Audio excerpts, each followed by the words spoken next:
Hi everyone, कैसे हो आप लोग। सो फाइनली आज हम लोग क्रैश कोर्स की शुरुआत कर रहे हैं। जैसे मैंने कहा था आपसे कि हम लोग 30 डेज में कंप्लीट बायोलॉजी को फिनिश करने वाले हैं। सो आज उसका है डे 1। आज हम कौन सा चैप्टर फिनिश करने वाले हैं? एनी गेसिंग? थंबनेल पे तो पता चल ही गया होगा। हम्म आज हम लोग कंप्लीट करने वाले हैं cell the unit of life chapter को वन शॉट में। आप लोग वीडियो को स्किप मत करना, एक दो चैप्टर आप लोग अटेंड करके देखो। सीरीज में अगर नहीं समझ में आएगा तो फिर आप लोग स्किप कर सकते हो, ठीक है। लेकिन बिना देखे जज नहीं करना कि कोई टीचर कैसा पढ़ा रहा है, या वो अगर छोटा वीडियो है तो वो अच्छा नहीं किया होगा, ठीक है। तो बिना जज किए आप लोग आगे वीडियो को देखना। नए हो अगर चैनल पर तो चैनल को सब्सक्राइब करना और वीडियो को लाइक करना। सो चलो शुरू करते हैं। क्या बोलते हैं, सेल क्या होता है? सबको तो ये पता होता है ना कि सेल आखिर होता क्या है। So what is cell? Cell is the basic structural, functional and biological unit of all living organism. Cell एक ऐसी यूनिट है जो structural, functional and basic unit या biological unit of living organism होती है। हमारे पास में दो टाइप के ऑर्गेनिज्म होते हैं, या तो यूनिसेलुलर होंगे या तो मल्टी सेलुलर होंगे। सॉरी, अगर यूनिसेलुलर है तो उसमें सिंगल सेल प्रेजेंट होगी और वो सिंगल सेल ही सारे के सारे वर्क को परफॉर्म करेगी। और मल्टी सेलुलर में मल्टीपल सेल्स प्रेजेंट होगी जो मतलब ग्रुप ऑफ सेल्स बनाकर, टिश्यूज बनाकर वो वर्क को कंप्लीट करेगी। सो एक सेल क्या होता है, उसके अंदर क्या क्या कैपेबिलिटीज होती है। देखो, एक सेल जो है वो कैपेबल ऑफ इंडिपेंडेंट एग्जिस्टेंस, मतलब वो इंडिपेंडेंटली एग्जिस्ट कर सकती है। एक सिंगल सेल अपने सारे इसेंशियल फंक्शन को परफॉर्म कर सकती है, ठीक है। But anything less than a complete cell can't live independently. लेकिन अगर एक सेल भी नहीं है बच्चे तो वो जिंदा नहीं रह सकता। इसीलिए हम बोलते हैं cell is the fundamental unit of life, ठीक है। तो हमारी जो सेल है वो स्ट्रक्चरल और फंक्शनल यूनिट है, ठीक है। यहाँ पे फिर हमारे पास में सेल बायोलॉजी से रिलेटेड काफी सारे साइंटिस्ट थे। रॉबर्ट हुक थे, उन्होंने डेड सेल को डिस्कवर किया। एंटोन वॉन लेवेनहुक ने लिविंग सेल को डिस्कवर किया। रॉबर्ट ब्राउन ने न्यूक्लियस को किया इन 1831, याद रखना। और फिर क्या हुआ, इलेक्ट्रॉन माइक्रोस्कोपी के बाद एक सेल के अंदर क्या क्या पाया जाता है वो डिटेल को स्टडी करना बहुत ही ज्यादा आसान हो गया। तो उसी तरीके से फिर हमने इलेक्ट्रॉन माइक्रोस्कोपी के यूज के वजह से देखा कि अलग अलग टाइप की जो सेल्स होती है उनका शेप क्या होता है, उनका साइज क्या होता है, राइट। तो यहाँ पे जो हमारी ह्यूमन आरबीसी होती है वो बाइकनकेव एंड डिस्क लाइक होती है। उसका जो डायामीटर होता है वो 7 माइक्रोमीटर का होता है, ओके। डब्ल्यूबीसी अमीबॉइड शेप की होती है। कॉलमनर सेल्स जो होती है वो लॉन्ग एंड नैरो होती है। नर्व सेल जो होती है वो ब्रांच एंड लॉन्ग होती है। ट्रैकिट्स जो होती है उसका ये सॉरी देन मेसोफिल सेल्स जो है वो राउंड एंड ओवल होते हैं। टिपिकल यूकैरियोटिक सेल जो होती है वो 10 to 20 माइक्रोमीटर इतने साइज की होती है। टिपिकल प्रोकैरियोटिक सेल जो होता है वो हमारा 1 to 2 माइक्रोमीटर का होगा। बैक्टीरियल लेंथ जो होती है वो 3 to 5 माइक्रोमीटर की होती है। जनरली क्वेश्चंस पूछे जाते हैं, सो आप लोग ध्यान रखना। चलो आगे देखते हैं। एक की कॉन्सेप्ट मैंने बताया है यहाँ पर कि जो हमने ऊपर पढ़ा उसके ऊपर हम लोग क्या चीजें याद रखना है हमको। Cell is the smallest unit of life capable of independent existence and performing all vital functions, okay. Vital functions मतलब इसेंशियल फंक्शंस हम लोग बोल सकते हैं। It is the structural and functional foundation of the life, ठीक है। उसके बाद हमारे लाइफ में आती है सेल थ्योरी। तो सेल थ्योरी में हमारे 3 साइंटिस्ट थे बच्चे, एक स्क्लीडन, श्वान और एक रुडोल्फ विर्चाउ। यहाँ पे ना एक प्रिंटिंग मिस्टेक हो गया, ये जर्मन जूलॉजिस्ट ही आएगा, ठीक है। तो देखो हमारा श्लीडन जो था ये जर्मन बॉटनिस्ट था। इसने क्या बोला, examine many plants and observe that all plants are made up of different kinds of cells which make different tissues. उन्होंने बोला कि प्लांट की जो बॉडी होती है वो डिफरेंट टाइप के सेल्स और प्रोडक्ट्स ऑफ सेल्स से बनी हुई होती है जो टिश्यूज बनाती है। उसके बाद श्वान ने क्या किया, वो एक जूलॉजिस्ट थे, जर्मन जूलॉजिस्ट। ओके, इसको ये थोड़ा रिमेंबर कर लेना। उन्होंने एनिमल सेल और प्लांट सेल दोनों पे स्टडीज किया। तो एनिमल सेल के लिए उन्होंने क्या बताया कि जो एनिमल सेल्स होती है उसकी जो आउटर बाउंड्री होती है वो सेल मेम्ब्रेन होती है, और प्लांट सेल की जो आउटर बाउंड्री होती है वो सेल वॉल होती है। और इनका हाइपोथेसिस क्या था, all plants and animals are made up of cells and products of cells. मतलब अगर मैं ये दो चीज़ों को कंक्लूड करूँ तो श्लीडन ने बताया कि प्लांट की जो बॉडी होती है वो सेल्स और प्रोडक्ट ऑफ सेल से बनी हुई होती है। एंड श्वान ने क्या बताया कि एनिमल और प्लांट सेल दोनों की जो बॉडी होती है वो सेल्स और प्रोडक्ट्स ऑफ सेल से बनी हुई होती है। एंड एनिमल सेल्स की जो आउटर बाउंड्री होती है वो सेल मेम्ब्रेन होती है, जिसको हम लोग प्लाज्मा मेम्ब्रेन भी बोलते हैं। और प्लांट सेल की जो आउटर बाउंड्री होती है वो सेल वॉल होती है। ठीक है, उसके बाद में इन दोनों चीजों का देखो कंक्लूजन तो वही है, Schleiden and Schwann gave cell theory but didn't explain how new cells are formed. उन्होंने सेल थ्योरी तो दिया लेकिन ये नहीं बताया कि नई सेल आती कैसे है। तो नई सेल कैसे आती है इसके रिगार्डिंग हमें बताया रुडोल्फ विर्चाउ ने इन 1855, जिन्होंने बोला कि every cells comes from pre existing cell. हर सेल जो होती है वो पहले से जो मौजूद सेल होती है उसी में से आती है। उस फिनोमेना को बोलते हैं हम लोग omnis cellula e cellula. Okay, the cell theory took the final shape. तो हमें क्वेश्चन में पूछा जाता है कि सेल थ्योरी जो है ये फॉर्मुलेट किसने किया था, तो श्लीडन एंड श्वान ने टुगेदर फॉर्मुलेट किया था सेल थ्योरी को, लेकिन सेल थ्योरी को जो फाइनल शेप है वो दिया था हमारे रुडोल्फ विर्चाउ सर ने। ठीक है, आगे उसके बाद में देखो सेल थ्योरी का ये एक हमने क्या बोला, एक पॉइंट है, all living organisms are composed of cells, the cell is the basic unit of life and all cells arises from pre existing cells, जो मैंने अभी आपको बताया। सो चलो एक ओवरव्यू देखते हैं सेल का कि एक सेल के अंदर होता क्या है। जैसे मैंने बोला कि एक इलेक्ट्रॉन माइक्रोस्कोपी की डिस्कवरी के बाद हमारे लिए बहुत आसान हो गया कि एक सेल के अंदर क्या पाया जाता है ये स्टडी करना। ठीक है, तो हमने ओवरव्यू लिया। ओवरव्यू मतलब क्या कि हमने एक प्लांट सेल को लिया और एक एनिमल सेल को लिया, हमने उनके ऊपर स्टडीज किया कि अब इनके अंदर क्या पाया जाता है। तो प्लांट सेल को लेने के लिए हमने लिया ऑनियन पिल सेल, जो एक प्लांट सेल है, और हमने देखा कि उसकी जो आउटर मोस्ट लेयर थी वो सेल वॉल थी, राइट। उसके बाद हमने ह्यूमन चीक सेल लिया, एनिमल सेल जो है उसकी आउटर मोस्ट लेयर जो होती है वो सेल मेम्ब्रेन होती है। ये चीजें हमने देखी। फिर हमने सेल के अंदर और क्या देखा, जैसे ये एक बेसिक स्ट्रक्चर है एक प्लांट सेल का, तो हमने देखा उसकी आउटर बाउंड्री जो होती है वो सेल वॉल होती है, देन सेल मेम्ब्रेन। ओके उसके बाद उसके अंदर क्लोरोप्लास्ट प्रेजेंट होता है। क्लोरोप्लास्ट क्यों प्रेजेंट होता है, प्लांट क्लोरोप्लास्ट की मदद से ही, उसमें जो क्लोरोफिल प्रेजेंट होता है उस पिगमेंट की हेल्प से ही फोटोसिंथेसिस करता है, फूड प्रिपेयर करता है। फिर उसमें सेंट्रल वैक्यूल्स प्रेजेंट होता है जो बहुत बड़ा साइज का होता है, साइटोप्लाज्म प्रेजेंट होता है एंड न्यूक्लियस प्रेजेंट होता है। ये एक टिपिकल स्ट्रक्चर है प्लांट सेल का। तो हमने क्या क्या देखा कि एक यूकैरियोटिक सेल में क्या क्या प्रेजेंट होता है। सो देखो वही चीजें जो मैंने अभी डायग्राम में आपको बताया, सेल वॉल जो प्लांट्स में प्रेजेंट होंगे, क्लोरोप्लास्ट जो प्लांट्स में होंगे, सेंट्रल वैक्यूल प्लांट्स में प्रेजेंट होते हैं, और सेंट्रियोल जो होते हैं वो एनिमल्स में प्रेजेंट होते हैं, वो प्लांट्स में एब्सेंट होते हैं। देन एक चीज वैक्यूल से रिलेटेड, वैक्यूल जो होता है ये 90% ऑफ द वॉल्यूम भी ऑक्यूपाई कर लेता है इन दी प्लांट सेल। ये पॉइंट्स मैं आपको ऑलरेडी बता चुकी हूँ, आप लोग एक बार उसको रीड कर लेना। ठीक है, उसके बाद में हम बात करते हैं सेल ऑर्गेनेल और सेल स्ट्रक्चर के बारे में। एक प्रोकैरियोटिक सेल के बारे में भी हमने हमने यहाँ पे ओवरव्यू ऑफ द सेल हमने अभी देखा। उसके बाद हम लोग सेल ऑर्गेनेल और फंक्शंस के बारे में देखते हैं। ठीक है, देखो एक सेल जो है, अभी तो मैंने सिर्फ प्लांट सेल के रिगार्डिंग बताया आपको कि उसमें क्या क्या प्रेजेंट होगा, पर अगर मैं एक सेल की बात करूँ तो उसके अंदर साइटोप्लाज्म होता है। तो ये जो साइटोप्लाज्म है बच्चे, ये एक सेमी फ्लूइड मैट्रिक्स है जो occupy the volume of the cell, जो वॉल्यूम ऑक्यूपाई करता है। मेन एरिना है फॉर सेलुलर एक्टिविटीज, जहाँ पर सारी केमिकल रिएक्शंस होती है। और जो साइटोप्लाज्म होता है यही एक सेल को लिविंग स्टेट में रखता है, जो यूनिवर्सली प्रेजेंट होता है सारी सेल्स में। ऐसा नहीं है कि प्रोकैरियोट्स में साइटोप्लाज्म प्रेजेंट होगा तो यूकैरियोट्स में नहीं होगा, ऐसा बिल्कुल भी नहीं है। वो यूनिवर्सली ऐसी चीज है जो प्रेजेंट होता ही होता है। देन दूसरा हमारे पास में एक ऑर्गेनेल होता है राइबोसोम, जो नॉन मेम्ब्रेन बाउंड पार्टिकल है वो भी यूनिवर्सल है। यूनिवर्सल क्यों है? क्योंकि वो प्रोकैरियोटिक एंड यूकैरियोटिक दोनों सेल्स में प्रेजेंट होता है। देखो इसके पॉइंट्स हम देख लेते हैं। Found in cytoplasm associated with RER।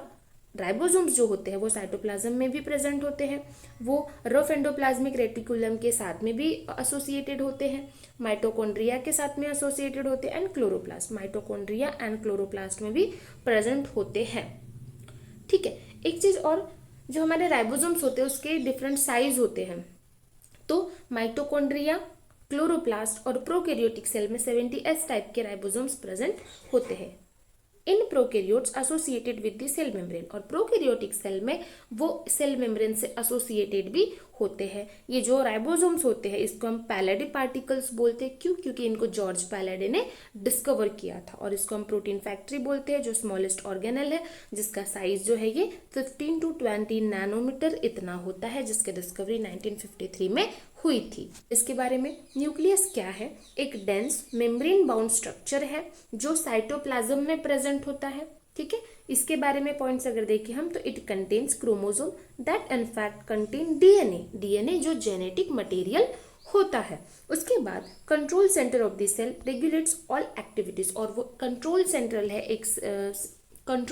है एक सेल का जो सारी की सारी एक्टिविटीज को रेगुलेट करता है। सेम जो मैंने अभी राइबोसोम के रिगार्डिंग बताया था ना आपको, उसका देखो ये पॉइंट क्या है। प्रोटीन सिंथेसिस इन राइबोसोम कैसे होता है कि एक mRNA का स्ट्रैंड प्रेजेंट है, उस पर राइबोसोम्स अटैच होती है, तो mRNA प्लस राइबोसोम मिलकर पॉलीसोम बनाते हैं और फिर वो प्रोटीन बनाते हैं। ठीक है, उसके बाद यहाँ पे देखो कंपोजिशन ऑफ राइबोसोम में क्या क्या दिया। राइबोसोम जो है उसमें rRNA प्लस प्रोटीन प्रेजेंट होता है। 70S राइबोसोम जो होते हैं वो प्रोकैरियोट्स में प्रेजेंट होते हैं। 80S राइबोसोम जो है वो यूकैरियोटिक सेल में प्रेजेंट होते हैं। अब इसके दो अलग अलग पार्ट बनते हैं, सब यूनिट्स बनती हैं। 70S जो है वो 30S एंड 50S में टूट जाता है, और हमारे यूकैरियोटिक राइबोसोम जो है ये 60S एंड 40S में टूट जाता है। जो एस होता है ये स्वेडबर्ग यूनिट होता है, जिसे हम लोग सेडिमेंटेशन कोएफिशिएंट बोलते हैं। और राइबोसोम के जो ये सब यूनिट्स है ये इनडायरेक्ट मेजर ऑफ डेंसिटी और साइज है, वेट का उसमें कोई लेना देना नहीं है। ठीक है, यहाँ पे कुछ साइज है कंपेरिजन करने के लिए। यहाँ पे देखो, यहाँ से भी सवाल पूछे जाते हैं नीट में। क्या है? माइकोप्लाज्मा जो है उसकी जो लेंथ होती है अप्रोक्सीमेटली 0.3 माइक्रोमीटर इतनी होती है, जो smallest and free living cells होती है।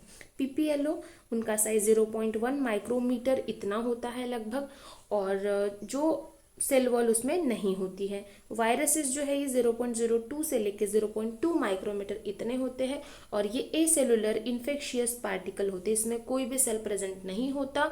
इसलिए हम लोग वायरस को ना ही सेल बोलते हैं, ना ही ना ही लिविंग बोलते हैं, ना ही नॉन लिविंग बोलते हैं। क्यों?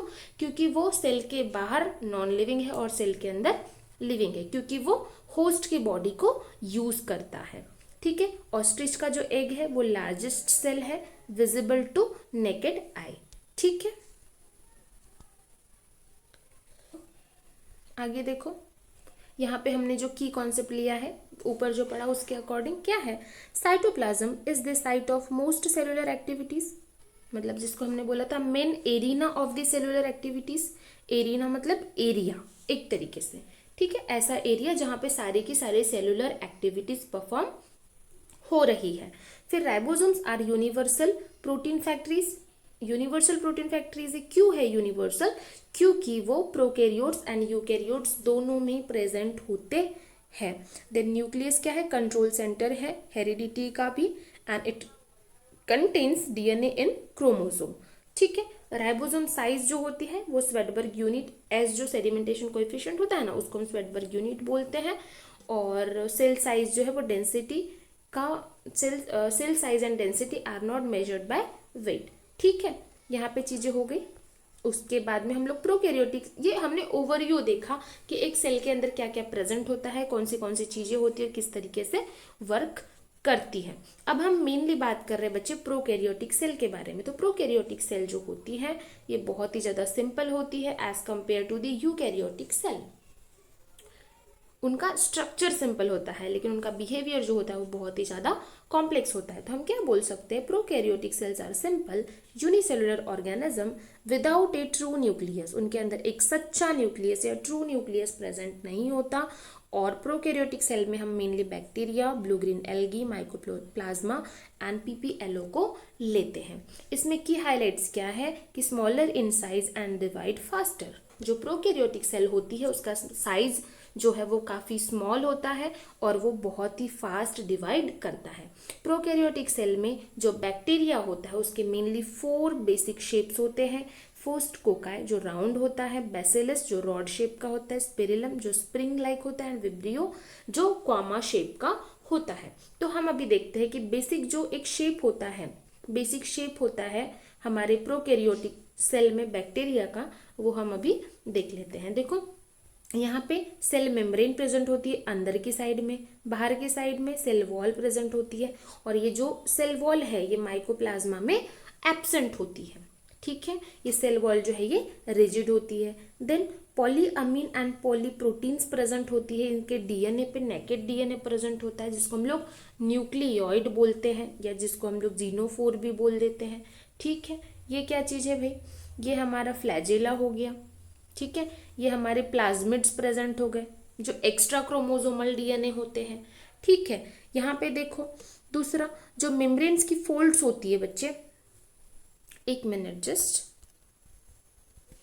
सॉरी बेटा बहुत ज़्यादा गर्मी हो रही है उस वजह से मुझे वीडियो थोड़ा पॉज करना पड़ गया था। बहुत ही ज़्यादा गर्मी हो रही है, ना ही फ़ैन शुरू है ना ही कूलर शुरू है, मैं बस वीडियो रिकॉर्ड कर रही हूँ। वॉइस का बहुत ज़्यादा डिस्टर्बेंस हो जाता है, फिर एक्सटर्नल वॉइस जो है ना बहुत ही ज़्यादा प्रॉब्लम करता है फिर इस वजह से। और गर्मी की वजह से ना बार बार मुझे वीडियो पॉज करना पड़ रहा है क्योंकि एक्स्ट्रा गर्मी हो रही है। आप समझ सकते हो शायद इस बात को, ऐसे पसीने छूट रहे हैं कि क्या ही बोले। चलो हम लोग ये सारी चीज़ें छोड़ो, हम लोग आगे बढ़ते हैं। देखो जो मेम्ब्रेन होती है, सेल मेम्ब्रेन होती है, एक मिनट, ये जो सेल मेम्ब्रेन होती है ये अंदर की तरफ इनसाइड वाले पार्ट में ऐसे फोल्डिंग्स बना लेती है जिसको ट्यूब्यूल्स, वेसिकल्स या लैमेले बोलते हैं हम लोग। ठीक है, मीजोजोम जो है ये भी फोल्डिंग है जिसके 3 फॉर्म है मीजोजोम के, या तो ट्यूब्यूल्स, वेसिकल्स या लैमेले के फॉर्म में हो सकता है। जो मीजोजोम है इसके फंक्शंस हमेशा पूछे जाते हैं एग्जाम में, आप लोग उसको ज़रूर से याद रखना। ठीक है, एक बार देखो क्या चीज़ें हैं। सेल वॉल फॉर्मेशन में हेल्प करता है मीजोजोम, बहुत ही इंपॉर्टेंट रोल प्ले करता है। ठीक है, मीजोजोम जो है ये सेल वॉल फॉर्मेशन में हेल्प करता है, DNA replication and distribution of the chromosome to the daughter cells ये। ठीक है, रेस्पिरेशन में हेल्प करते, सिक्रीशंस में हेल्प करते और सरफेस एरिया को इंक्रीज करते। क्यों सरफेस एरिया को इंक्रीज करती है, अपनी जो फोल्डिंग्स होती है ये से बढ़ जाती है, इस वजह से सरफेस एरिया जो है वो बढ़ जाता है। देन क्रोमैटोफोर्स प्रेजेंट होते हैं जो पिगमेंट्स कैरी करते हैं, जो उनको फोटोसिंथेसिस करने में हेल्प करती है। फिर उसमें कुछ इंक्लूजन बॉडीज प्रेजेंट होती है, जैसे ये इंक्लूजन बॉडीज प्रेजेंट है, ये दिख रही है आपको वेसिकल्स के फॉर्म में, तो इंक्लूजन बॉडीज प्रेजेंट होती है। उनका फंक्शन देख लो, स्टोर रिजर्व मटेरियल, मेम्ब्रेनलेस होती है, फॉस्फेट साइनोफाइशियन या ग्लाइकोजन ग्रैन्यूल्स के फॉर्म में भी वो हो सकती है। Then gas vacuole in blue green algae sorry बच्चे, gas vacuoles in blue green and purple green bacteria. ठीक है, ये सारी चीजें, गैस वैक्यूल जो है वो भी एक टाइप की इंक्लूजन बॉडी है जो ब्लू ग्रीन और पर्पल ग्रीन बैक्टीरिया में प्रेजेंट होती है। फिर ये जो प्लाज्मिड के बारे में मैंने बोला कि एक्स्ट्रा क्रोमोसोमल होता है, तो एक्स्ट्रा क्रोमोसोमल सर्कुलर डीएनए होता है जो इंडिपेंडेंटली रेप्लिकेट करता है और and confer unique phenotypic characters like antibiotic resistance में वो हेल्प करता है। फिर बाकी जो अदर सरफेस स्ट्रक्चर्स हैं जैसे फ्लैजेला, ये देखो ये फ्लैजेला मेन है लेकिन उसके अलावा पिलाई एंड फिम्ब्री भी होते हैं। तो ये जो फ्लैजेला है ये एक्सटेंशन ऑफ सेल मेम्ब्रेन है from the cell wall, cell wall का एक्सटेंशन है ये, sorry extension of cell membrane है जो सेल वॉल से निकला हुआ है। एंड फिलामेंट, इसमें इसके 3 पार्ट होते हैं, filament, hook and basal body. Filament जो है लॉन्गेस्ट पार्ट है एंड बेसल बॉडी जो है वो बेस बनाता है। ठीक है, उसके बाद में एक पिलाई एंड फिम्ब्री के बारे में देख लेते। पिलाई क्या है, tubular structures made up of pilin protein helps in the conjugation, तो वो कॉन्जुगेशन ट्यूब बनाने में हेल्प करती है।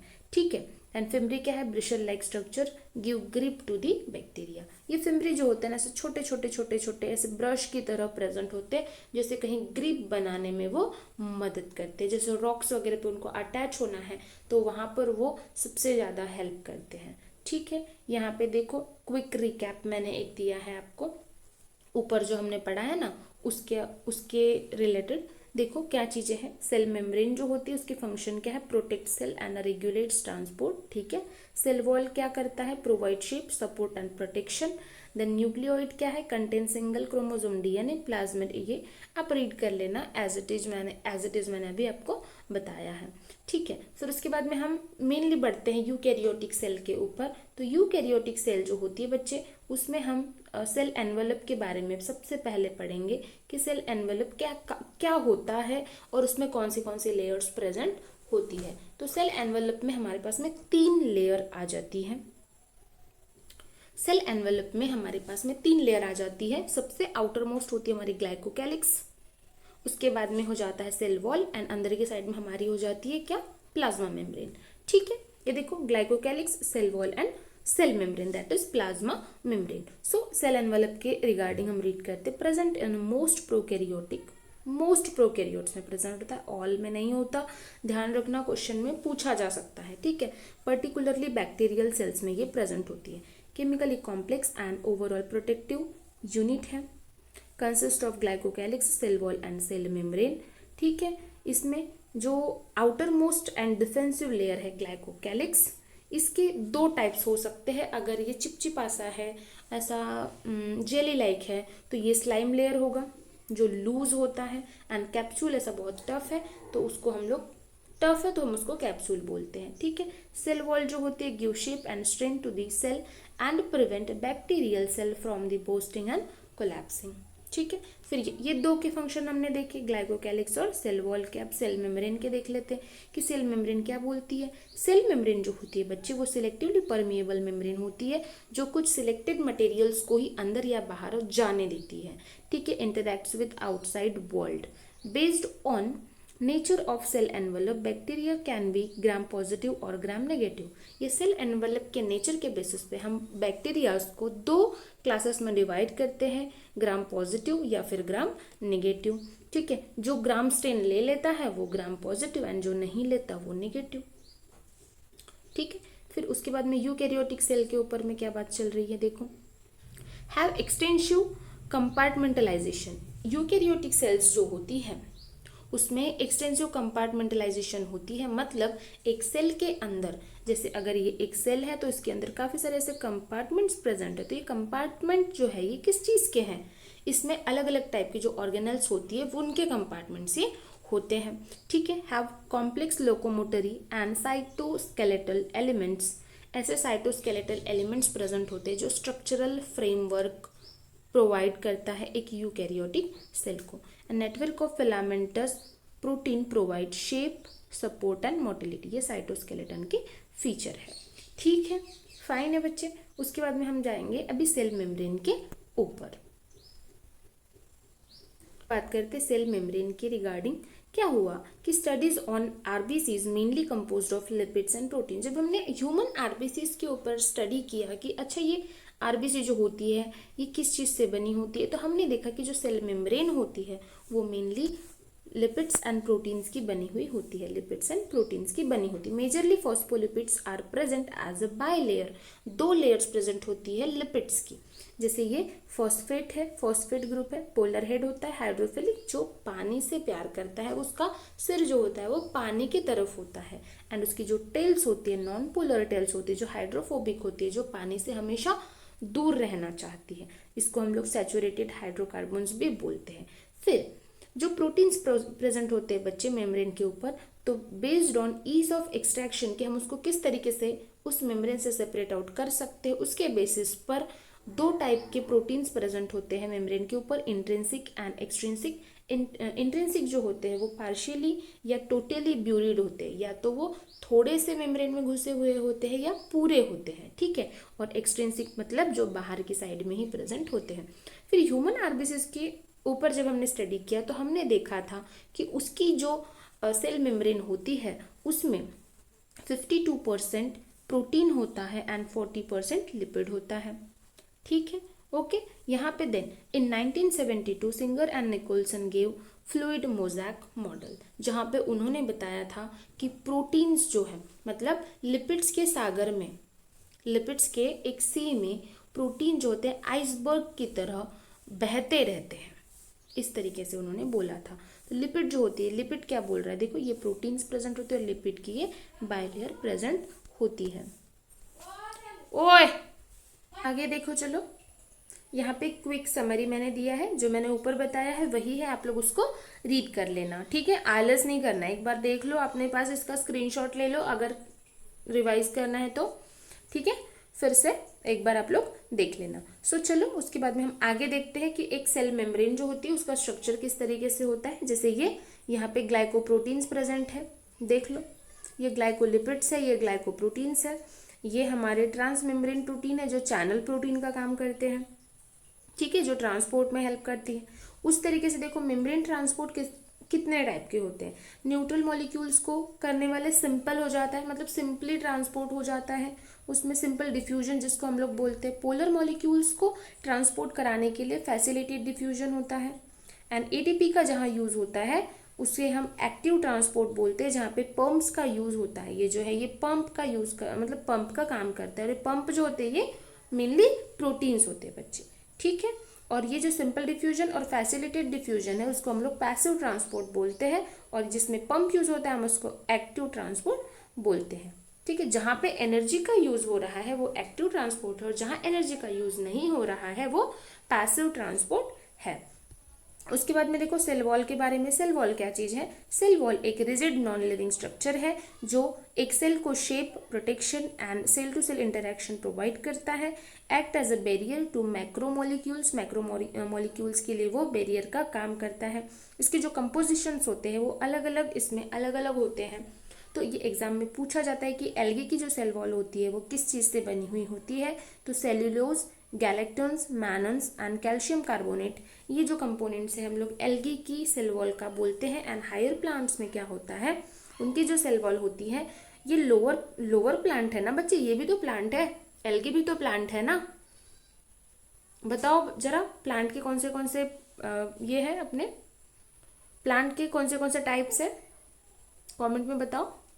Algae, bryophyta, pteridophyta, gymnosperm, angiosperm, right. नहीं पता है, हम लोग प्लांट किंगडम में पढ़ेंगे। ठीक है, हायर प्लांट्स में क्या है, cellulose, hemicellulose, pectins and proteins का ये बना हुआ होता है।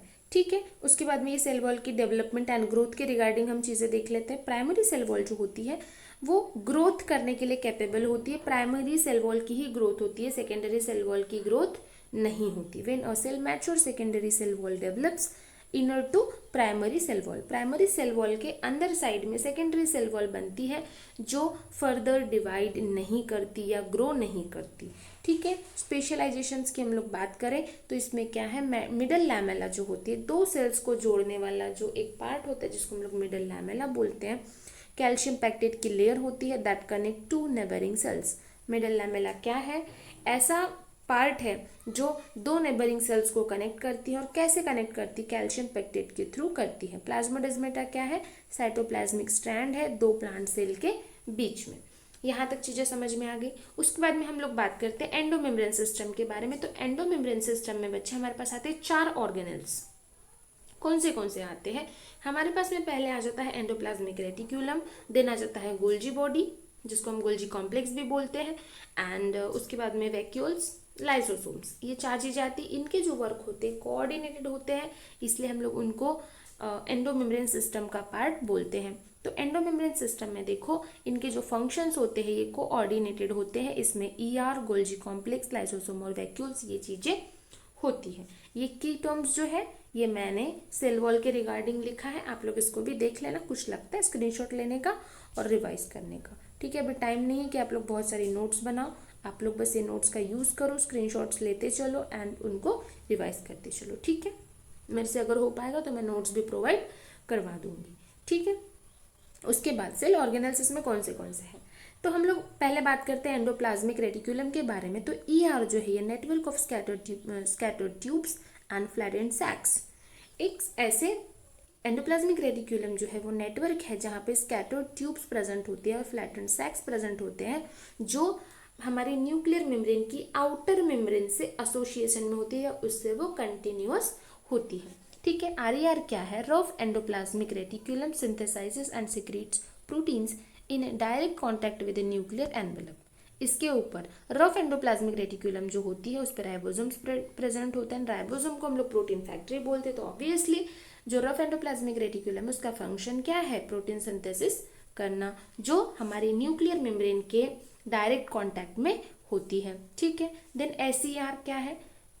जो SER है ये स्मूथ एंडोप्लाज्मिक रेटिक्यूलम है जिनके सरफेस पर कोई भी राइबोसोम्स या कोई भी ग्रैन्यूल्स प्रेजेंट नहीं होते, जो स्टेरॉइड्स एंड लिपिड्स के सिंथेसिस में हेल्प करती है।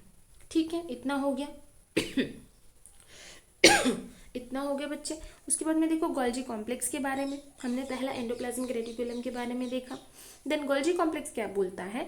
डिस्कवर्ड बाय कैमिलियो गोल्जी इन 1988 में कैमिलियो गोल्जी ने डिस्कवर किया था, इसलिए हम उसको गोल्जी कॉम्प्लेक्स या गोल्जी बॉडी बोलते हैं। Composed of variable number of flat disc shaped cisternae, जिसका जो साइज होता है 0.5 to 1 माइक्रोमीटर इतना होता है, जो कॉन्सेंट्रिकली अरेंज्ड होती है। ठीक है, इसमें जो सिस फेज होता है ये फॉर्मिंग फेज होता है और ट्रांस फेज जो होता है वो मैच्योरिंग फेज होता है। मतलब देखो इनका फंक्शन कैसे कोऑर्डिनेटेड है। जैसे रफ एंडोप्लाज्मिक रेटिक्यूलम में प्रोटीन बने, स्मूथ एंडोप्लाज्मिक रेटिक्यूलम में स्टेरॉइड्स बने, लिपिड्स बने, तो उनका जो है ये इस फेज की तरफ ट्रांसफर कर दिए जाते हैं, जो फॉर्मिंग फेज है। यहाँ इसको रिसीविंग फेज भी बोलते हैं। यहाँ पे वो रिसीव कर ली जाती है। अब जब यहाँ से यहाँ, यहाँ से यहाँ, यहाँ से यहाँ जब जा रहे हैं तो यहाँ से रिलीज होने से पहले वो मैच्योर हो चुके हैं, मतलब ग्लाइकोप्रोटीन्स और ग्लाइकोलिपिड्स में वो कन्वर्ट हो चुके होते हैं। तो ये जो हमारी गोल्जी कॉम्प्लेक्स है ये पैकेजिंग करती है, glycosylation of lipids and proteins करती है। ठीक है, उसके बाद में देखो ये क्विक समरी मैंने सेम एज दिया है मेम्ब्रेन इसका और ट्रांसपोर्ट सिस्टम का, सेल वॉल का और गोल्जी कॉम्प्लेक्स का। आप लोग एक बार इसको भी देख लेना। ठीक है, रीड कर लेना, कुछ लगता है तो देखो आप स्क्रीनशॉट ले लेना इसका। ठीक है बच्चे, उसके बाद में देखो आगे क्या चीज़ें हैं। अब हमने यहाँ पर मेनली किसके रिगार्डिंग पढ़ा? हमने पहले एंडोप्लाज्मिक रेटिक्यूलम के बारे में पढ़ा, उसके बाद में गोल्जी कॉम्प्लेक्स के बारे में पढ़ा। तो अब हम पढ़ लेते लाइसोसोम के बारे में। तो लाइसोसोम जो है formed as a vesicle from Golgi apparatus. अब गोल्जी एपरेटस ने वो वेसिकल्स को बनाती है, मतलब उसने उसको रिसीव तो किया, जो प्रोटीन्स और लिपिड्स बने थे उसको रिसीव किया, उसको मॉडिफाई किया, तो उसमें से वो वेसिकल्स रिलीज करती है। तो लाइसोसोम भी उसमें से निकला हुआ वेसिकल होता है। ओके, लाइसोसोम भी उसमें से निकला हुआ वेसिकल होता है। Unit membrane and proton pump जो होते हैं वो प्रेजेंट होते हैं। एंड इसमें हर टाइप की हाइड्रोलाइटिक एंजाइम्स प्रेजेंट होती है लाइसोसोम में। ठीक है, देन वैक्यूल्स के बारे में देखो क्या चीज़ें हैं। वैक्यूल्स क्या है? Contains H2O, sap and excretory waste. जो हमारे वैक्यूल्स होते हैं उसमें पानी होता है, सैप होता है, एक्सक्रीटरी वेस्ट होता है एक सेल का। यूनिट मेम्ब्रेन, जिसकी मेम्ब्रेन को हम टोनोप्लास्ट बोलते हैं। टोनोप्लास्ट के ऊपर बहुत बार सवाल पूछा गया है कि वैक्यूल की जो मेम्ब्रेन होती है, जो सिंगल मेम्ब्रेन दिख रही है ना, उसको हम क्या बोलते हैं? तो हम उसको टोनोप्लास्ट बोलते हैं। उसके बाद कंसंट्रेशन ऑफ वैक्यूल जो है वो ज़्यादा होती है as compare to the concentration of cytoplasm. ठीक है, पंप इज नीडेड है ऑब्वियसली, क्योंकि लोअर कंसंट्रेशन से हायर कंसंट्रेशन की तरफ जा रहा है, हायर से लो की तरफ नहीं जा रहा है। ठीक है, कॉन्ट्रैक्टाइल वैक्यूल जो होते हैं वो अमीबा में प्रेजेंट होते हैं, फूड वैक्यूल जो होते हैं वो प्रोटिस्ट में प्रेजेंट होते हैं। इस पे भी वैक्यूल आया हुआ है कि कॉन्ट्रैक्टाइल वैक्यूल किस में प्रेजेंट है और फूड वैक्यूल किस में प्रेजेंट है। ठीक है, यहाँ पे आप चीज़ें ध्यान रखिएगा। उसके बाद में हम लोग बच्चे माइक्रोबॉडीज़ के बारे में थोड़ा सा देख लेते हैं। उसके बाद में हम लोग माइटोकॉन्ड्रिया एंड क्लोरोप्लास्ट के ऊपर देख लेंगे। तो माइक्रोबॉडीज़ जो होती है, माइक्रोबॉडीज़ के बारे में देखो बच्चे, यूनिट मेम्ब्रेन बाउंड स्ट्रक्चर है, present in both plants and animals. Both plants और एनिमल्स में ये प्रेजेंट होते हैं। ठीक है, ओके। सेवरल एंजाइम, इनमें कुछ एंजाइम्स भी प्रेजेंट होते हैं। एग्जाम्पल इसमें क्या है? पेरोक्सिसोम, जो H2O2 हाइड्रोजन पेरोक्साइड को वाटर और ऑक्सीजन में तोड़ देते हैं। ठीक है, उसके बाद में देखो बच्चे हम लोग माइटोकॉन्ड्रिया के बारे में देखते हैं। ज़्यादा नहीं बचा, थोड़ा सा बचा। माइटोकॉन्ड्रिया, क्लोरोप्लास्ट और फिर न्यूक्लियस के बारे में, और सेंट्रियोल सेंट्रोजोम के बारे में थोड़ा थोड़ा इन्फॉर्मेशन हो जाएगा, इसमें से आपके मैक्सिमम सवाल बन जाएंगे। ठीक है, उसके बाद देखो माइटोकॉन्ड्रिया में क्या है, small in size, stain with Janus green, Janus green से उसको स्टेन करते, बिना स्टेन के हम उसको नहीं देख पाते, माइक्रोस्कोप में वो नहीं दिखता बिना स्टेनिंग के, तो हम उसको स्टेनिंग करने के लिए किस चीज़ का यूज़ करते हैं, जानस ग्रीन। ठीक है, डायमीटर इसकी कितनी होती है, 0.2 से लेके 1 माइक्रोमीटर, और लेंथ जो होती है 1.1 से लेके 4 माइक्रोमीटर इतनी होती है। नंबर वेरिएबल होते हैं, सेल टू सेल वेरी करते हैं, जो सेल्स हमारी फिजिकल एक्टिविटीज़ में ज़्यादा इन्वॉल्व होती है उसमें नंबर ऑफ माइटोकॉन्ड्रियाज जो होते हैं वो ज़्यादा प्रेजेंट होते हैं। इसमें आउटर मेम्ब्रेन है, आउटर माइटोकॉन्ड्रियल मेम्ब्रेन, ये इनर मेम्ब्रेन है, तो ये इनर मेम्ब्रेन और इनर माइटोकॉन्ड्रियल मेम्ब्रेन, ठीक है, विथ क्रिस्टी, उसको हम क्रिस्टी बोलते हैं, और इन दोनों के बीच में जो है ये space present, inter membrane space present होती है। ठीक है, इसका जो मैट्रिक्स होता है बच्चे ये होमोजेनस होता है, होमोजेनस मतलब सेम टाइप का होता है, वैसे बहुत इधर उधर ऐसा हेट्रोजीनस नहीं होता, लाइक उसमें डिफरेंट डिफरेंट टाइप की चीज़ें ऐसे नहीं होती, होमोजेनस होती है, मतलब कॉन्स्टेंटली उसमें प्रोपोर्शन प्रेजेंट होता है। ठीक है, इसमें फिर उसके बाद F1 पार्टिकल्स प्रेजेंट होते हैं, contain own DNA, RNA and proteins, जिसको हम सेमी ऑटोनॉमस बोलते हैं। ठीक है, ओके बच्चे, outer membrane and inner membrane जो है इनके स्पेसिफिक एंजाइम्स प्रेजेंट होते हैं, और इसको हम power house of the cell भी बोलते हैं।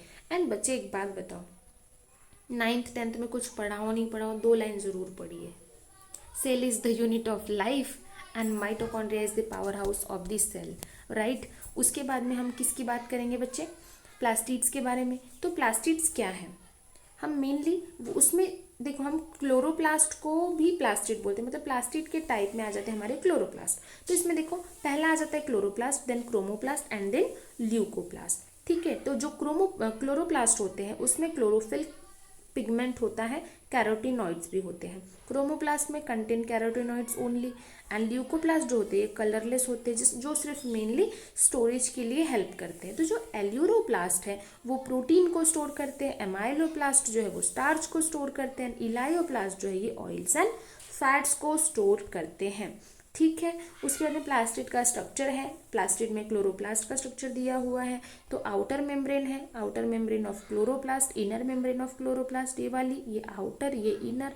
इसके अंदर जो मैट्रिक्स होता है उसको स्ट्रोमा बोलते हैं, इनको ग्राना बोलते हैं, और सिंगल सिंगल कॉइन को थैलाकॉइड बोलते हैं। इनके अंदर DNA प्रेजेंट होता है, जिस वजह से ये सेमी ऑटोनॉमस होते हैं। ठीक है, क्विक समरी यहाँ पे दी हुई है, आप लोग एक बार उसको पढ़ना, क्योंकि मैंने ऊपर की चीज़ें यहाँ पर लिखी हुई है। ठीक है, ओके बच्चे, कुछ लगता है आप इसको देखो, स्क्रीनशॉट ले लो, एक बार समझ में आ जाएगी चीज़ें आपको। ठीक है, इसके बाद में आगे देखो बच्चे, हम लोग सीलिया फ्लैजेला और फिर उसके बाद न्यूक्लियस के बारे में देखेंगे, चीज़ें फिर खत्म हो जाएगी। ठीक है, तो सीलिया एंड फ्लैजेला में क्या है, सीलिया और फ्लैजेला के रिगार्डिंग देखो चीज़ें, क्या चीज़ें हैं, numerous small structure that help in the movement, ऐसे स्मॉल न्यूमेरस चीज़ें प्रेजेंट होती है सेल के आउटर सरफेस पे जो मूवमेंट में हेल्प करती है। ठीक है, few large structure that helps in the cell motility, cell motility में भी हेल्प करती है, स्ट्रक्चरली सिमिलर। ओके, ये जो सीलिया और फ्लैजेला होती है इनके स्ट्रक्चर लगभग सेम होती है, इनके अंदर जो अरेंजमेंट्स होती है 9+2 अरेंजमेंट प्रेजेंट होती है, जिसमें 9 डबलेट्स होती है एंड 2 सिंगलेट्स होती है। ठीक है, इसका स्ट्रक्चर देखो एक बार, जैसे ये है ना अपने 9, 1 2 3 4 5 6 7 8 9, तो ये 9 डबलेट्स प्रेजेंट है। ठीक है, 9 डबलेट्स प्रेजेंट है, और ये जो 2 है ये सिंगलेट प्रेजेंट है। एक तरीके से हो गया, इसको हम लोग सेंट्रल शीथ बोलते हैं। ये इंटर डबलेट लिंक प्रेजेंट होती है, जिसमें नेक्सेन से बनी हुई होती है। माइक्रोट्यूब्यूल्स के जो ये डबलेट्स आउटर मेम्ब्रेन है। ठीक है, उसके बाद में रेडियल स्पोक्स भी प्रेजेंट होते हैं, इसके जो अरेंजमेंट से मैंने आपको बताया है। ठीक है, फंक्शन क्या है, मूव द सेल, सेल को मूव करने में हेल्प करती है, जैसे कि स्पर्म सेल को ये मूव करने में हेल्प करती है। एंड मूव फ्लूइड और mucus across the cell surface, cilia in respiratory tract, respiratory tract में जो सीलिया प्रेजेंट होती है वो म्यूकस को मूव करने के लिए हेल्प करती है। ठीक है, उसके बाद में देखो किसका, सेंट्रियोल एंड सेंट्रोजोम का। ठीक है बच्चे, पता है बाहर के लोग ना इतने ज़्यादा घटिया है, मतलब इतना शोर करते हैं, इतना शोर करते, इतना बोलने के बाद भी ना इतना शोर मचाते, मतलब पूछो मत, पूरा डिस्टर्ब करके रखा है, एक क्लास ढंग से नहीं ले सकता है इंसान, सीरियसली बहुत ज़्यादा डिस्टर्बेंस, ऊपर से ये गर्मी। क्या ही बोलूँ मैं। चलो जल्दी से फिनिश करते हैं यार। इतनी मेहनत करने के बाद में भी आप लोगों की तरफ से जब सपोर्ट नहीं मिलता है ना, बहुत बुरा लगता है, बहुत। बिकॉज इतना गर्मी में इंसान कर रहा है, क्यों कर रहा है कि बच्चों को एक क्विक रिकैप मिल सके, बच्चे रिवाइज कर पाए चीज़ों को।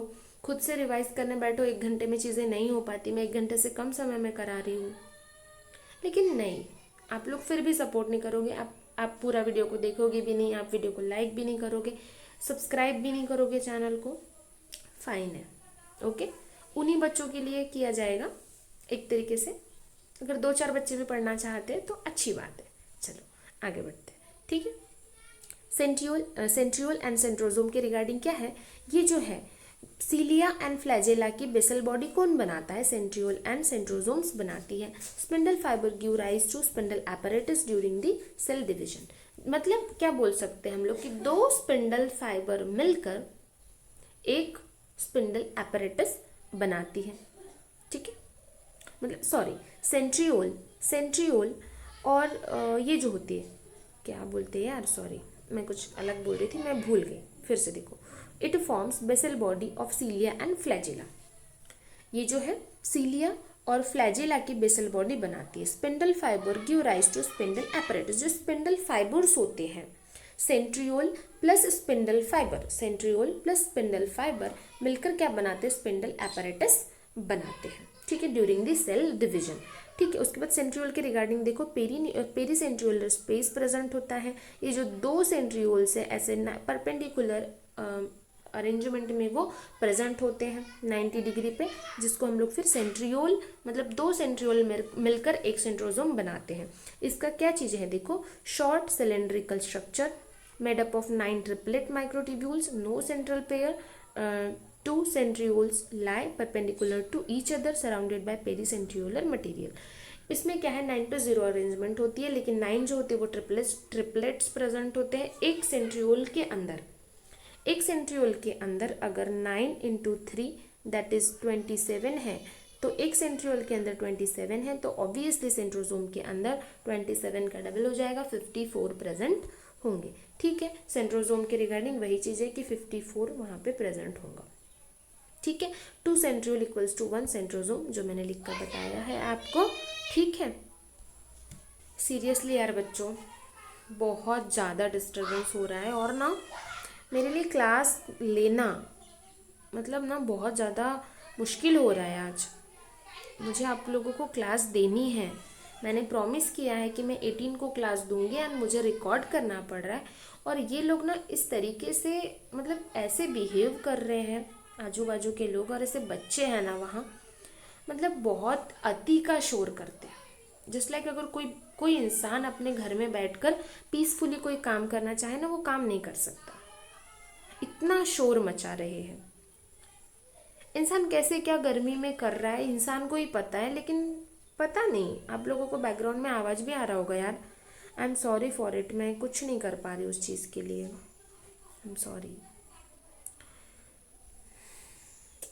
कोई नहीं, देखते हैं हम लोग आगे, ठीक है। मैंने जो आपको बताया अभी, सॉरी बच्चे, देखो मैंने जो बताया अभी आपको ऊपर में, उसकी ही मैंने यहाँ पे समरी लिखी है, आप लोग देखो। आप लोगों को इसका स्क्रीनशॉट लेना है तो आप लोग डेफिनेटली ले लो, रिवाइज करने में बहुत ज़्यादा हेल्प हो जाएगी। एक बार मैं आप लोगों के लिए क्विक रिकैप करा देती हूँ, ठीक है। सीलिया और फ्लैजिला क्या होते हैं, हेयर लाइक होते हैं, जो प्रोजेक्शंस और मूवमेंट के लिए हेल्प करते हैं, ठीक है।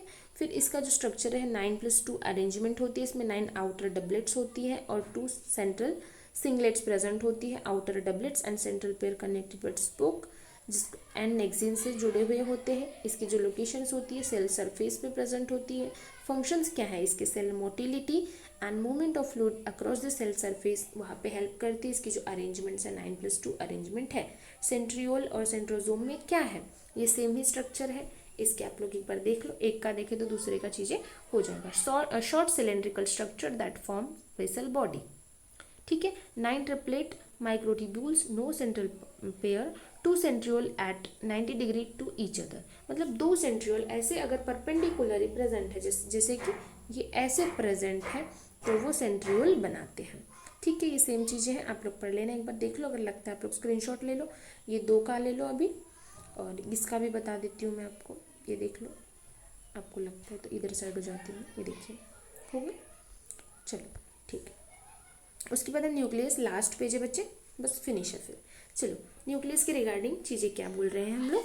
न्यूक्लियस जो होता है control centre of the cell, वो कंट्रोल सेंटर है सेल का, contains genetic material and regulates all cellular activities, और सारी सेलुलर एक्टिविटीज़ को वो रेगुलेट करता है। इसे हम लोग ब्रेन ऑफ द सेल भी बोलते हैं। शेप क्या है इसका, यूजुअली स्पेरिकल, मे वैरी, इसमें वो यूजुअली स्पेरिकल शेप का होता है, लेकिन सेल टू सेल वो वैरी भी कर सकता है। ठीक है, इसका जो साइज होता है 10 to 50 नैनोमीटर इन डायमीटर होता है।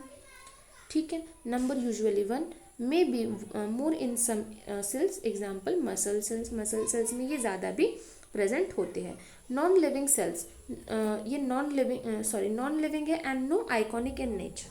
ठीक है, नो आयोनिक इन नेचर। ठीक है, इसकी केमिकल कंपोजिशंस क्या है, chemical compositions, chromatin is a nucleoprotein जिसमें डीएनए प्लस आरएनए प्रेजेंट होता है, histone plus non histone proteins present होते हैं। ठीक है, इसकी की फीचर वही है, स्टोर हेरिडिटी इंफॉर्मेशन और control gene expression, synthesis rRNA and regulates cell division. ठीक है, उसके बाद में हम लोग इसमें जो क्रोमोसोम होते हैं उसके बारे में देखते हैं एक बार। यहाँ पे इसका स्ट्रक्चर देख लो न्यूक्लियस का, कि न्यूक्लियस के स्ट्रक्चर में वो मेनली क्या बोल रहा है। देखो न्यूक्लियस में 2 मेम्ब्रेन्स प्रेजेंट होती है, outer and inner, outer and inner. ठीक है, तो आउटर एनवेलप जो है एंड ये इनर एनवेलप, इन दोनों के बीच की जो गैप होती है बच्चे 10 to 50 नैनोमीटर इतनी होती है, पेरी न्यूक्लियर इसकी स्पेस होती है। सॉरी, ये जो मैंने आपको बताया ना 10 to 15 नैनोमीटर, ये इसका डायमीटर नहीं है बच्चे, ये इसके इंटर मेम्ब्रेन या पेरीन्यूक्लियर स्पेस जो है ये उसकी डायमीटर है। ठीक है, इसको करेक्ट करना, गलत मत पढ़ना। ठीक है, उसके बाद में ये जो डेंस स्ट्रक्चर्स प्रेजेंट होते हैं हम इसको न्यूक्लियोलस बोलते हैं। क्या है ये, 1 or more dense spherical membraneless structure called nucleolus, जिसको आरआरएनए फैक्ट्री भी बोलते हैं। If rRNA increase, ribosome increase and ribosome increase, that is protein increase, मतलब हम उसको प्रोटीन फैक्ट्री भी बोल सकते हैं, राइट। ठीक है, उसके बाद में न्यूक्लियर पोर प्रेजेंट होते हैं due to fusion of outer and inner envelope, मतलब इसकी आउटर एंड इनर मेम्ब्रेन को फ्यूज करके यहाँ पे जो पोर बनता है उसको हम लोग न्यूक्लियर पोर बोलते हैं। ठीक है, उसके बाद में ये क्या चीज़ है, in interphase non dividing nucleus present होता है। The DNA content is extended, that is not well packaged, not well packed, this is called chromatin. And DNA की जब पैकेजिंग अच्छे से नहीं होती उसको हम क्रोमैटिन बोलते हैं। ठीक है, उसके बाद में देखो क्रोमोसोम के रिगार्डिंग चीज़ें, प्रोटीन क्या बोलता है, thread like structure made up of DNA and protein. Chromosome जो है, क्रोमोसोम एक थ्रेड लाइक स्ट्रक्चर है जो डीएनए और प्रोटीन से बना हुआ होता है, दैट कैरी जेनेटिक इंफॉर्मेशन। ठीक है, ये क्रोमैटिन जो है कंडेंस होकर बनाती है, मतलब कंडेंस होना मतलब कॉम्पैक्ट होना, कॉम्पैक्ट हो होकर क्रोमोसोम बनाती है। ठीक है, देन एक क्रोमोसोम के रिगार्डिंग हम स्टडी करते हैं कि एक क्रोमोसोम जो होता है, एक क्रोमोसोम जो होता है उसमें 2 सिस्टर क्रोमैटिड्स प्रेजेंट होती है। ये प्रोटीनिशियस डिस्क है जिसको हम काइनेटोकोर बोलते हैं, सॉरी इसको हम लोग सेंट्रोमियर बोलते हैं, जो बीच वाला है इसको सेंट्रोमियर बोलते हैं, उसके आजू बाजू जो डिस्क होती है हम उसको काइनेटोकोर बोलते हैं। स्पिंडल फाइबर अटैच्ड हियर, और यहाँ पे स्पिंडल फाइबर अटैच होती है ड्यूरिंग दी सेल डिविजन। ये हम नेक्स्ट चैप्टर में पढ़ेंगे कि किस तरीके से चीज़ें होती हैं। ठीक है, ये फर्स्ट क्रोमैटिड, ये सेकेंड क्रोमैटिड है। ओके, उसके बाद में देखो क्या है, एक क्रोमोसोम के ऊपर एक सेकेंड, ये प्राइमरी कॉन्स्ट्रिक्शन है बच्चे, एक सेकेंडरी कॉन्स्ट्रिक्शन भी प्रेजेंट हो सकती है जिसको हम लोग सैटेलाइट बोलते हैं, जो small and non staining region होता है। ठीक है, उसके बाद में क्या, only a few chromosome have secondary constriction, बहुत ही कम क्रोमोसोम होते हैं जिनमें सेकेंडरी कॉन्स्ट्रिक्शन प्रेजेंट होती है। ठीक है, and satellite they are called sat chromosome, उनको हम सैट क्रोमोसोम बोलते हैं जिसमें सेकेंडरी कॉन्स्ट्रिक्शंस जो होती है वो प्रेजेंट होती है। ठीक है, it contains a repetitive sequence reach in adenine and thymine. ठीक है, फाइन है। उसके बाद में देखो टाइप्स ऑफ क्रोमोसोम, यहाँ पे हमको मेनली जो है वो मैच द पेयर वाले सवाल आते हैं कि मेटासेंट्रिक कौन सा होता है, सब मेटासेंट्रिक कौन सा होता है, एक्रोसेंट्रिक कौन सा होता है, या टीलोसेंट्रिक कौन सा होता है। ठीक है, तो एक बार हम इसको देख लेते हैं, हो जाएगा। इसमें देखो एक बार पीवाईक्यू में ये भी सवाल आया कि शॉर्ट आर्म जो होती है उसको पी आर्म बोलते हैं एंड लॉन्ग आर्म जो होती है उसको क्यू आर्म बोलते हैं। जैसे अगर हमने डिसाइड किया कि ये जो है ये इसकी एक एक्सिस है एंड इसके बेसिस पर हम लोग डिसाइड कर रहे हैं। तो क्या है, chromosomes are classified based on the position of centromere.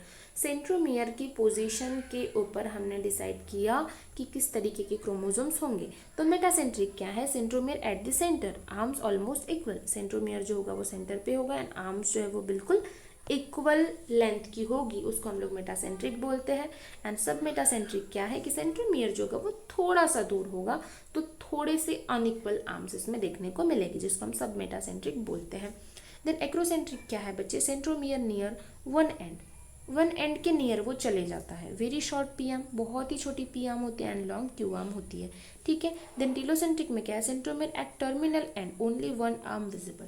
और टीलोसेंट्रिक में क्या होता है, जो सेंट्रोमियर होता है बहुत ही टर्मिनल पे चले जाते हैं, जिसमें उसकी एक आर्म दिखती ही नहीं है, सिर्फ एक ही आर्म विजिबल होती है, जिसको टर्मिनल सेंट्रोमियर हम बोलते हैं एंड टीलोसेंट्रिक क्रोमोसोम वो कहलाता है, ठीक है। ये क्लासिफिकेशन है, वो समरी है, ये जो मैंने बताया है। मैं इसको थोड़ा जूम कर देती हूँ, आप लोग इसकी एक बार स्क्रीनशॉट ले सकते हो, ठीक है। मेरे एंड से बच्चे यहीं पे हो गया चैप्टर समाप्त। आपको कैसा लगा कमेंट सेक्शन में ज़रूर बताना। आप देख सकते हो भयंकर गर्मी हो पड़ी है मुझे। मैं वीडियो को यहीं पे एंड कर रही हूँ। आपको वीडियो पसंद आई होगी तो वीडियो को ज़रूर लाइक करना, चैनल को सब्सक्राइब करना। मिलते हैं फिर हम लोग नेक्स्ट क्लास में cell cycle and cell division chapter के साथ। अगर आपकी रिक्वेस्ट है कि हमें पर्टिकुलर ये चैप्टर पढ़ना है तो आप लोग मुझे बताना, मैं उसको जल्दी अपलोड करा दूंगी, ठीक है। चलो बच्चे, बाय बाय, टेक केयर।